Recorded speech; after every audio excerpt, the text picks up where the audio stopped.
வணக்கம் மக்களே, இன்னைக்கு சிறகடிக்க ஆசை சீரியலில் என்ன நடந்துச்சுன்னு பார்ப்போமா? முத்துவும் மீனாவும் இங்கிலீஷ் கோச்சிங் கிளாஸ்க்கு வராங்க. அங்கே இருக்கிறவங்க எல்லாருமே முத்துக்கும் மீனாக்கும் நாங்கள் எப்போவுமே ஆதரவாக இருப்போம்னு சொல்கிறாங்க. அதுக்கப்புறம் இங்கிலீஷ் மேம் வந்துட்டு அஃபெக்ஷனையும் லவ்வையும் வச்சு கிளாஸ் எடுக்கிறாங்க. முத்து கிட்ட அதை பற்றி கேட்கும்போது முத்து அஃபெக்ஷன் எல்லாத்து மேலேயும் இருக்கும், லவ் வந்துட்டு ஒய்ஃப் மேலே மட்டும்தான் அப்படின்னு சொல்கிறாங்க. அது மட்டுமா, இன்னைக்கு மிஸ்ராவோட எக்ஸ்பிரஷன் தான் ஹைலைட். மிஸ்ரா கிட்ட கேட்கும்போது affection is liking people and love அப்படின்னு சொல்லிட்டு டீச்சர் மேலே கண்ணை வச்சுட்டாரு மிஸ்ரா. இன்னைக்கு மிஸ்ரானால இங்கிலீஷ் கோச்சிங் கிளாஸே ரொம்ப ஃபன்னாகவும் ஹாப்பியாகவும் போச்சு.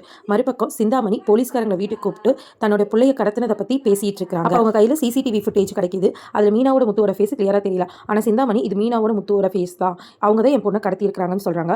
முத்துவையும் மீனாவையும் அரெஸ்ட் பண்ணுறதுக்காக கிளம்பும்போது ரேகா வந்துட்டு என்னோட விருப்பத்தோட தான் நான் வந்துட்டு வீட்டிலேருந்து கிளம்பி வந்தேன். நான் மீனாவோட தம்பியை கல்யாணம் பண்ணிக்க போகிறேன். நான் சட்டப்படி மேஜர், முத்துக்கும் மீனாக்கும் இதில் சம்மந்தம் இல்லை அப்படின்னு சொல்லிட்டு கட் அண்ட் ரைட்டாக சொல்லி முடிச்சிடுறாங்க.